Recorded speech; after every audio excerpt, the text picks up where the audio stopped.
Bonjour, dans cette vidéo, je vais vous présenter les transformers que l'on trouve dans le module Impute de Scikit-learn. Comme leur nom l'indique, ces transformers permettent de nettoyer notre dataset en éliminant ou en remplaçant les valeurs manquantes présentes dans celui-ci. Pour ça, on compte plusieurs transformers, le transformer Simple Imputer, le transformer KNN Imputer, un autre transformer toujours en version test celui-ci, c'est le transformer Iterative Imputer, donc je ne vais pas le présenter en détail dans cette vidéo parce que son interface de programmation va encore changer avec le temps.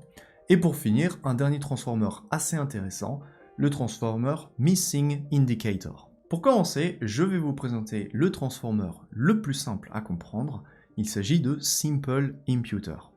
Donc c'est très simple, quand on utilise ce transformer, il faut commencer par indiquer quelles sont les valeurs manquantes dans notre dataset. En général, elles sont indiquées par np.nan. Voilà, le not a number. Mais il peut arriver, lorsque vous travaillez sur un vrai dataset, d'avoir comme valeur inexistante des valeurs négatives, par exemple moins 99 ou bien plus infini. Voilà, toutes ces choses-là peuvent être considérées comme des valeurs manquantes.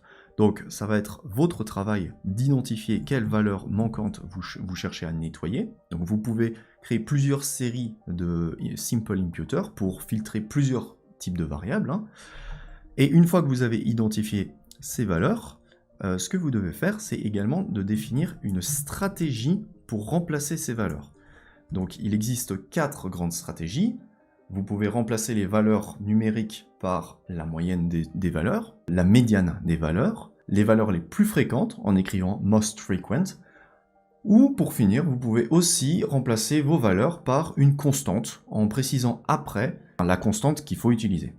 Ainsi, lorsqu'on utilise la méthode fit_transform de notre imputer pour transformer nos données x, alors la moyenne de la première colonne est calculée, ça nous donne 5, et la moyenne de la deuxième colonne est calculée, mais comme il n'y a pas de valeur manquante à remplacer, eh bien on n'observe pas la moyenne de la deuxième colonne dans notre dataset.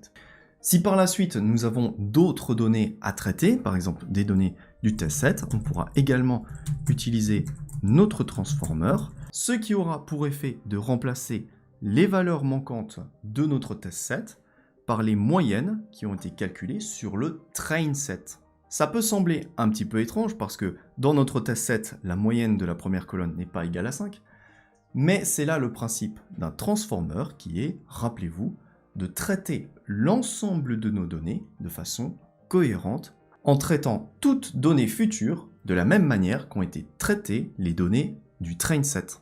Maintenant, vous pourriez vous demander pourquoi est-ce qu'on ne rassemble pas ensemble le train set et le test set pour calculer une moyenne plus générale qui représente un petit peu plus l'ensemble de nos données.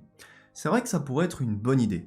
Le problème, c'est que si on fait ça, alors, d'une certaine manière, nous avons une fuite d'informations du test set vers le train set. C'est-à-dire que, d'une certaine manière, certaines informations provenant du test set vont être utilisées pour entraîner un modèle de machine learning.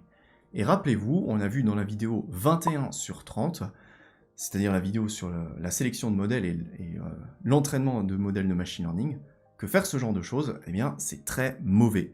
Voilà pourquoi, quand on utilise un imputer, il est très important de conserver cette logique de séparation du train set et du test set. À présent, un autre transformer très intéressant est le k-nearest neighbor imputer. Celui-ci n'est disponible que depuis la version 0.22 de Scikit-learn, il est tout récent, donc assurez-vous d'avoir mis à jour Scikit-learn pour pouvoir vous en servir. Sinon, il ne sera pas disponible et vous aurez des erreurs. Si vous ne savez pas comment mettre à jour Scikit-learn, c'est très simple. Il suffit d'ouvrir un terminal Anaconda, puis de taper conda update-all, ce qui a pour effet de mettre à jour tous vos packages Anaconda. C'est la chose la plus simple à faire si vous n'êtes pas familier avec l'interface d'Anaconda. Le KNN Imputer est très simple à comprendre. Il remplace les valeurs manquantes associées à un certain échantillon par les valeurs qui correspondent aux échantillons qui ressemblent le plus à celui-ci. Donc si par exemple nous avons un passager du Titanic dont nous ignorons la classe, mais dont nous connaissons l'âge ainsi que le prix du ticket. Alors, en le comparant aux autres passagers du Titanic, nous serons capables de deviner dans quelle classe ce passager a voyagé. Vous l'aurez compris, c'est donc un algorithme de K-Nearest Neighbor classique, dans lequel nous allons choisir un nombre de voisins à considérer pour notre algorithme. Et cet algorithme, lorsqu'on l'entraîne sur nos données X, alors il va analyser quelles sont les données les plus semblables à l'échantillon dans lequel il nous manque une information, et il va remplacer l'information qui nous manque par la valeur de l'échantillon ou bien des cas échantillons les plus semblables. Je trouve que ce nouveau transformer est vraiment très sympa, surtout si on l'utilise avec un algorithme de Grid Search CV, avec lequel on essaye de trouver le nombre de voisins optimal pour notre transformation KNN Inputter. Je vous propose de voir ça à la fin de la vidéo, mais en attendant, je vais vous présenter le troisième transformer très utile, c'est le transformer Missing Indicator. Ce transformer peut à première vue sembler un petit peu inutile. En effet, son but est tout simplement de nous indiquer où est-ce qu'il manque des données dans notre dataset. Par exemple, si on reprend le même tableau que celui que j'ai utilisé pour l'exemple du Titanic, ici, ça nous indique que, eh bien, à la 4e ligne, il nous manque une information pour la classe et une information pour l'âge du passager.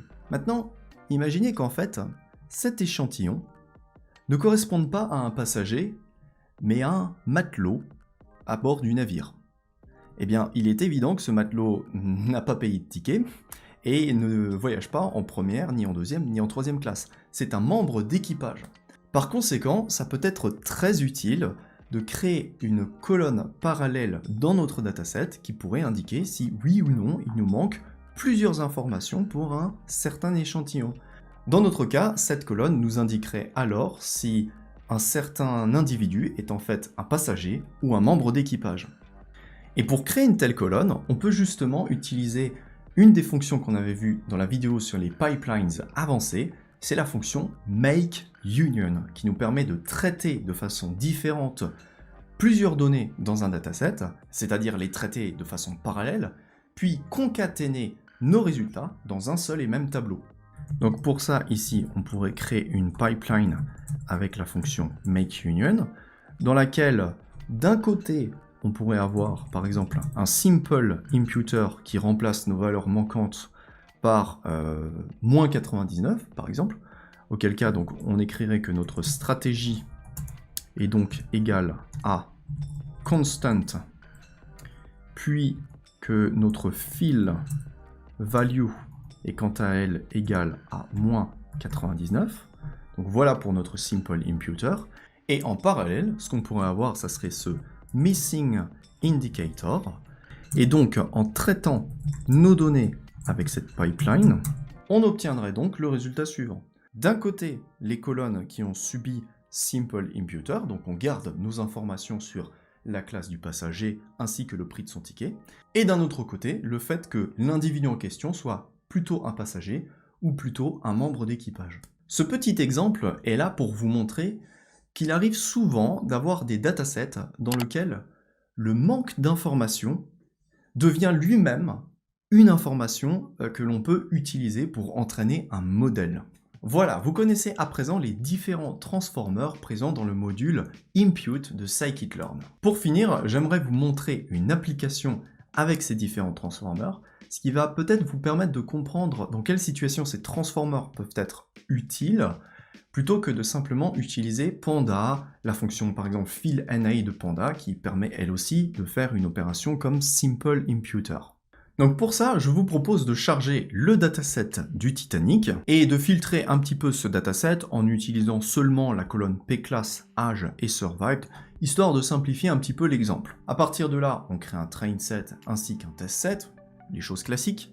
Puis je vous propose de créer une pipeline qui va contenir un KNN inputter ainsi qu'un algorithme de SGD classifier. Voilà, pour rester simple. Ce qui va être très intéressant dans le fait d'utiliser le KNN inputter plutôt que d'utiliser une fonction Panda pour faire de l'imputation, ça va être de pouvoir utiliser notre transformer avec Grid Search CV afin d'en optimiser ses caractéristiques. Donc, comme on l'a vu la dernière fois, pour faire ça, il faut commencer par créer un dictionnaire de paramètres dans lequel on va donc chercher à optimiser le paramètre n neighbors de l'étape knn inputter. Donc on écrit knn inputter underscore n neighbors.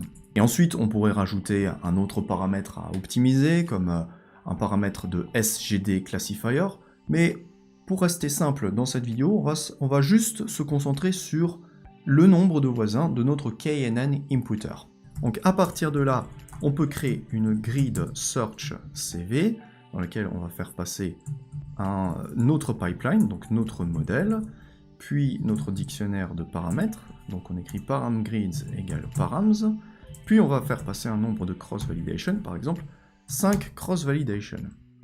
Et pour finir, maintenant que cette grille est définie, on va l'entraîner avec xtrain, ytrain, ce qui, on espère, ne nous donne pas d'erreur, et c'est parfait. Et ensuite, on pourra observer donc grid.best,